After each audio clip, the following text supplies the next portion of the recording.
Recording in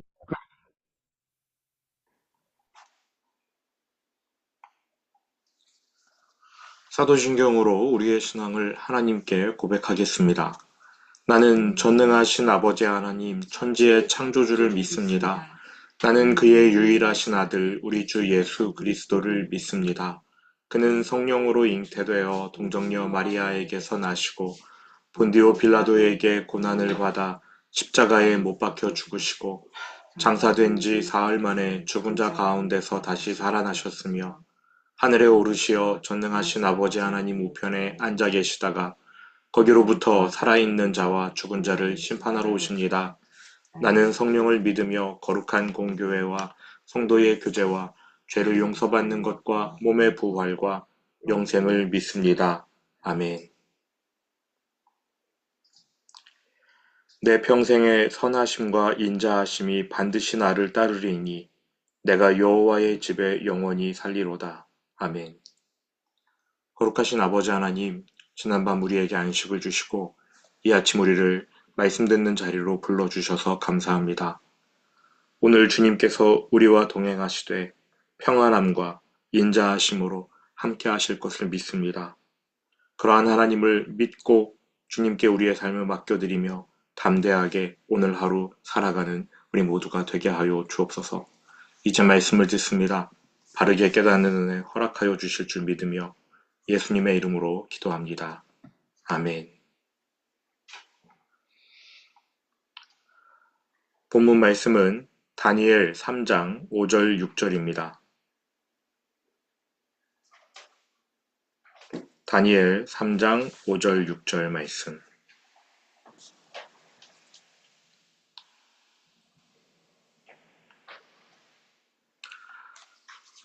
함께 봉독하도록 하겠습니다. 너희는 나팔과 피리와 수금과 삼현금과 양금과 생황 및 모든 악기 소리를 들을 때에 엎드려 느부갓네살 왕이 세운 금신상에게 절하라. 누구든지 엎드려 절하지 아니하는 자는 즉시 맹렬히 타는 풀무불에 던져 넣으리라 하였더라. 아멘.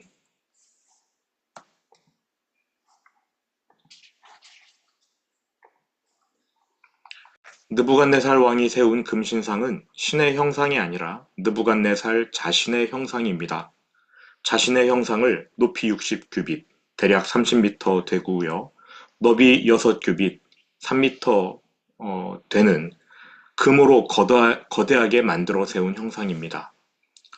그리고는 각 지방 장관들에게 그것을 신처럼 섬기라고 명령합니다. 오늘은 도대체 왜 느부갓네살 왕이 이 같은 짓을 했는가 생각해 보려고 합니다. 얼핏 드는 생각은 바벨론 나라의 덩어리가 커지니까 아마도 멀리 떨어져 있는 지방 관리들에게까지 자신의 손이 닿지 않아서 그들이 딴 생각 품지 못하도록 중앙 집권화를 위해 느부갓네살 왕이 자기 형상을 세우고 지방 관리들에게 거기에 절하라 라고 한 것 같습니다. 정치적인 이유입니다. 목적이 어떻든 그러나 이것은 어디까지나 우상숭배이지요. 그런데 좀 이상하지 않습니까? 2장에서 느부갓네살은 거대한 신상이 돌덩이에 맞아 무너지는 꿈을 꿨거든요. 다니엘이 그 꿈 내용을 해석해 주지 않았습니까? 느부갓네살은 금과 같은 왕이고 바벨론도 금과 같은 나라여도 하나님 나라의 돌덩이에 맞아 무너질 것이다. 이후로는 그보다 급이 떨어지는 나라들이 흥하고 망하고를 반복할 것이다. 세상 나라들은 다 이와 같은 운명에 처해 있다. 이것은 하나님이 느부갓네살에게 주신 교훈입니다. 하나님께서 이 세상을 심판하신다. 그러므로 너는 하나님 앞에서 겸손하라. 그런데 금으로 자기 형상을 세우고 사람들에게 자신을 신처럼 받들어 섬기라고 합니까? 하나님께서 느부갓네살 자신의 미래를 알려주셨잖아요. 너 영원히 살지 못해. 너의 나라 망할 거야.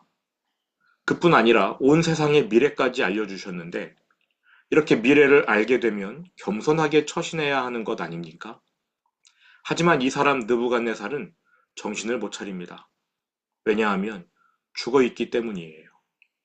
만일 그가 영적으로 살아있고 깨어있다면 이 세상에 끝이 있다는 것을 알고 영원한 것을 추구할 것이었습니다. 하지만 느부갓네살은 죽어있는 사람입니다. 잠자고 있어요. 잠자고 있는 사람의 특징은 이 세상이 영원하다고 착각한다는 것입니다. 우리도 마찬가지입니다. 우리가 영적인 잠에 빠져 있다면 이 세상이 마치 영원히 지속될 거라 생각하고 은연중에 그러한 생각 가운데에 이 세상을 추구할 것입니다. 그러나 우리가 깨어 있다면 이 세상이 심판받아 사라질 것을 확신할 겁니다. 과거 하나님은 물로 이 세상을 심판하셨습니다. 잠자는 사람들은 노아와 홍수를 신화로 취급하겠고요. 그런 일은 없었다라고 주장할 겁니다. 하지만 노아 홍수를 인정하는 순간 우리는 하나님이 심판자임을 인정하게 될 것이고 성경에 기록된 말씀, 앞으로도 하나님이 이 세상을 심판하신다는 거 그것도 인정하게 될 겁니다. 죽은 자들, 잠자는 자들은 노아 홍수부터 믿지 않으며 앞으로 이루어질 심판도 믿지 않겠지만 깨어있는 사람들은 하나님께서 이 세상을 심판하실 것을 믿습니다. 그래서 이 세상에 미련을 두지 않는 거지요. 과거에는 물로 심판하실 하나님이 앞으로는 이 세상을 불로 심판하겠다고 말씀하셨습니다. 베드로후서 3장 7절 말씀 제가 화면에 띄워드리겠습니다. 함께 읽어보시죠. 베드로후서 3장 7절 이제 하늘과 땅은 그 동일한 말씀으로 불사르기 위하여 보호하신 바 되어 경건하지 아니한 사람들의 심판과 멸망의 날까지 보존하여 두신 것이니라. 하나님께서 하늘과 땅을 보존해 두시기는 하는데 앞으로 불사르시겠다 말씀하고 계신 것입니다. 성경에 그대로 나와 있죠. 이 세상은 경건하지 않은 사람들, 죽은 자들, 잠자는 자들과 함께 불심판받도록 예비되어 있습니다. 그때까지는 하나님이 이 세상을 보존해 두십니다. 하나님께서 이미 이 세상의 미래가 어떻게 될지를 알려주셨어요. 이 말씀 한 구절만이 아니라 요한계시록이라는 책 전체를 통해 알려주셨습니다. 장차 이 세상은 맹렬히 불살라질 것입니다. 타 없어질 것입니다. 그런데 우리는 어디에 소망을 두고 어디에 미련을 두고 살아가고 있습니까? 이 세상에 소망을 두고 있지 않습니까? 이 세상에 미련을 두고 있지 않습니까? 피부에 와닿게 한번 설명드려 볼까요? 내일 어떤 특정 주식이 폭락할 것이 명확한데도 마치 그 주가가 오를 것처럼 착각하여서 전 재산을 쏟아 매수하는 모양새입니다. 이 세상에 소망을 두는 삶이 이러합니다. 느부갓네살 왕이 자신의 형상을 세운 이유, 이 세상에 소망이 있어서, 이 세상에 미련이 있어서입니다. 나는 죽을지 몰라도 사람들의 머릿속에 내 이름은 제대로 각인시키리라. 그들이 나를 신으로 기억하게 하리라. 그가 이러한 생각을 했는지는 모르겠지만 분명한 것은 자신의 미래를 알면서도 어리석게 이 세상에 미련을 두었다는 것입니다. 느부갓네살 이야기는 그렇고요. 우리는 어떻습니까? 우리는 영원한 하나님 나라를 소망하면서 살아갑니까? 오해하지는 마십시오. 이 세상은 사라질 테니 대충 살아라. 어차피 불타버릴 세상 하면서 염세주의자가 되라는 게 아닙니다. 이 세상에서 우리가 살아가는 매 순간이 은혜로 주어지는 선물이니까 우리는 그 기회를 그냥 흘려버리지 말고 하나님 뜻에 순종하며 살아야 한다라는 것입니다. 영원히 남는 것은 하나님의 뜻에 순종하는 일이기 때문입니다. 영원히 남는 것은 하나님의 뜻에 순종하는 것뿐입니다. 에베소서 5장 14절 말씀입니다.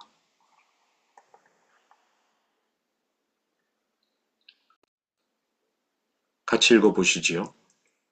그러므로 이르시기를 잠자는 자여 깨어서 죽은 자들 가운데서 일어나라.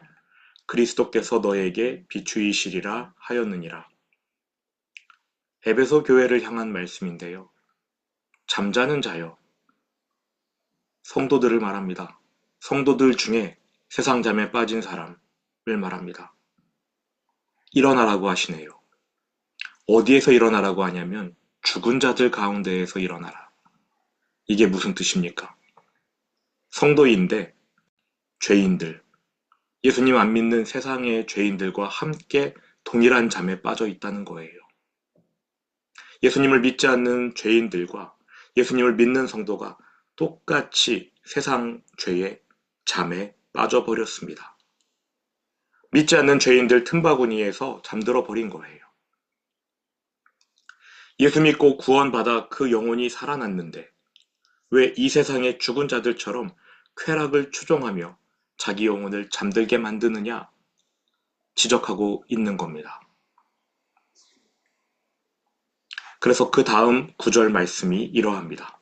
에베소서 5장 15절 말씀.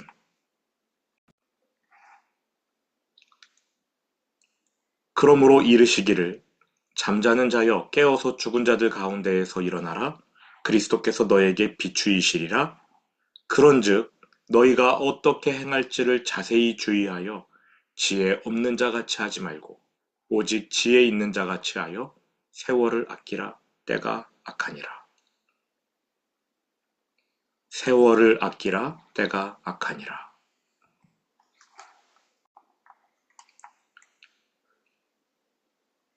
이 세상에 미련을 두고 이 세상에 소망을 두는 것이 지혜 없는 자들의 삶입니다.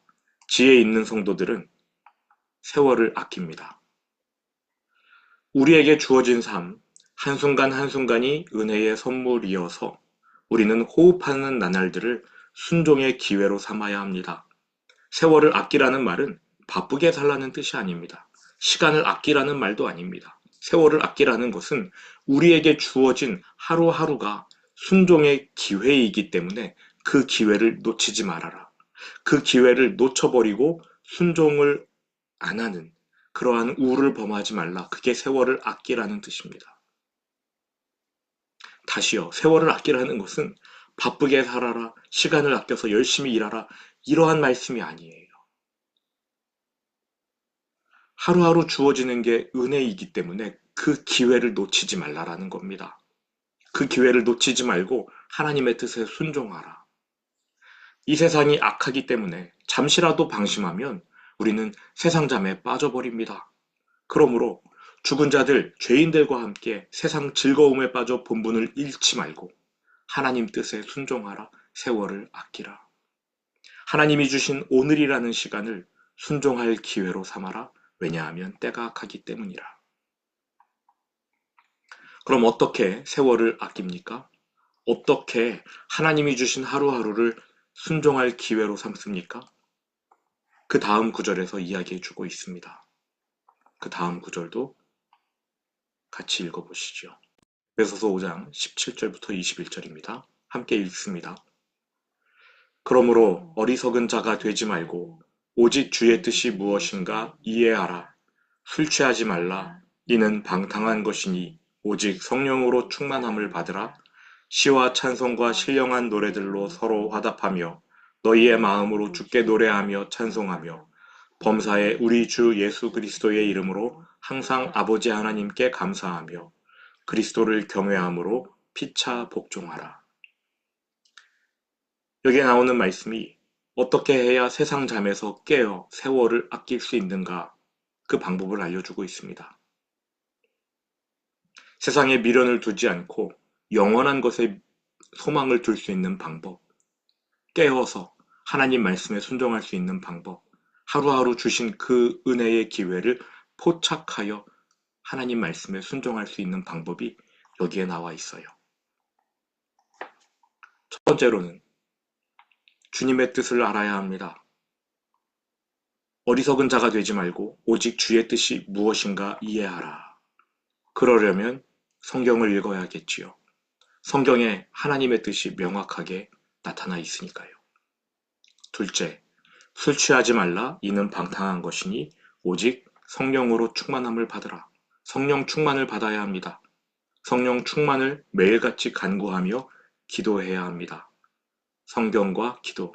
셋째, 시와 찬송과 신령한 노래로 화답해야 합니다. 찬양이지요. 성경과 기도와 찬양. 넷째, 범사에 감사해야 합니다. 어떠한 일이 있든 하나님께 감사해야 합니다. 항상 하나님 아버지께 감사하며. 다섯째, 그리스도를 경외함으로 피차 복종하라. 성도들 서로를 섬겨야 합니다. 성경 읽고 성령 충만을 기도하고 찬양하고 감사하고 내 주변 사람들을 섬기는 것, 이것이 세월을 아끼는 방법입니다.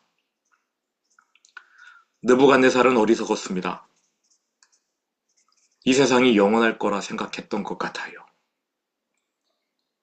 이 사람이 정말 어리석었던 것은 세상의 미래, 자기의 미래까지 다 들었는데도 불구하고 영원할 것처럼 착각했다는 겁니다.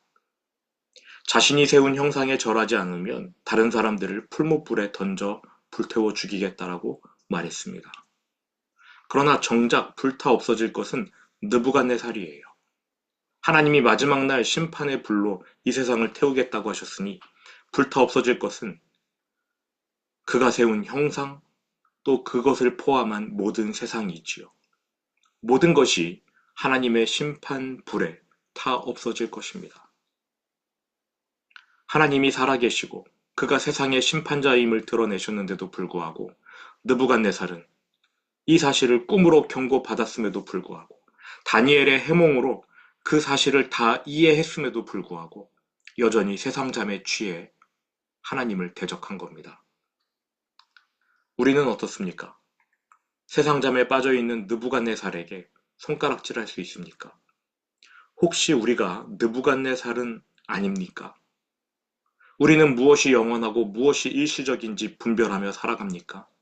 그렇게 분별한 대로 영원한 것을 선택하며 추구하며 살아갑니까? 아니면 이 세상에 불타 없어질 것을 추구합니까? 영원히 남는 것은 하나님께 순종하는 일입니다. 그거 하나밖에 남지 않아요. 모든 것이 불타 없어집니다. 오직 하나님의 뜻대로 순종하는 사람만 영원히 남는다고 성경이 말합니다. 많은 사람들을 올바른 길로 인도하는 자들만 영원토록 하늘의 별처럼 빛난다고 성경이 말하고 있습니다. 하나님께 순종하는 일에 관심이 있으십니까? 아니면 이 세상이 영원할 것처럼 생각하여 이 땅에서 높아지는 것, 많은 것을 갖는 것, 소유하는 것에 관심이 있으십니까? 죄와 싸우는 일에 관심이 있으십니까? 아니면 죄와 싸우는 일은 귀찮아서 신경 쓰고 싶지 않습니까? 성령 충만할 방법에 관심이 있으십니까? 범사에 어떻게 하면 내가 감사할 수 있는가? 그러한 방법들에 관심이 있으십니까? 우리는 이러한 일들에 별로 관심을 두지 않습니다. 치열하게 연구해 보려고 하지도 않아요. 내가 어떻게 하면 성령 충만을 이어갈 수 있을까? 내가 어떻게 하면 범사에 감사할 수 있을까? 내 삶의 패턴 속에 감사가 어떻게 해야 자리 잡을 수 있는가? 우리 별로 생각하지 않습니다.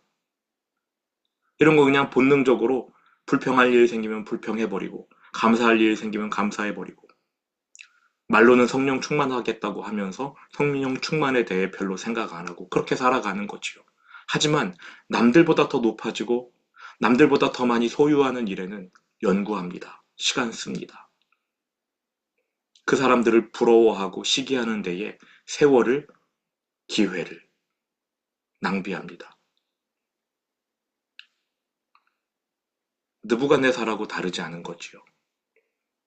주님께서 말씀하십니다. 잠자는 자여, 잠자는 성도여, 깨어서 죽은 세상 사람들 가운데서 일어나라. 어리석은 자가 되지 말고 오직 주의 뜻이 무엇인가 이해하라. 세월을 아끼라. 때가 악하니라. 들은 말씀 마음에 품고 주기도문으로 오늘 예배를 마치겠습니다. 하늘에 계신 우리 아버지, 아버지의 이름을 거룩하게 하시며 아버지의 나라가 오게 하시며 아버지의 뜻이 하늘에서와 같이 땅에서도 이루어지게 하소서. 오늘 우리에게 일용할 양식을 주시고 우리가 우리에게 잘못한 사람을 용서하여 준 것 같이 우리 죄를 용서하여 주시고 우리를 시험에 빠지지 않게 하시고 악에서 구하소서. 나라와 권능과 영광이 영원히 아버지의 것입니다. 아멘.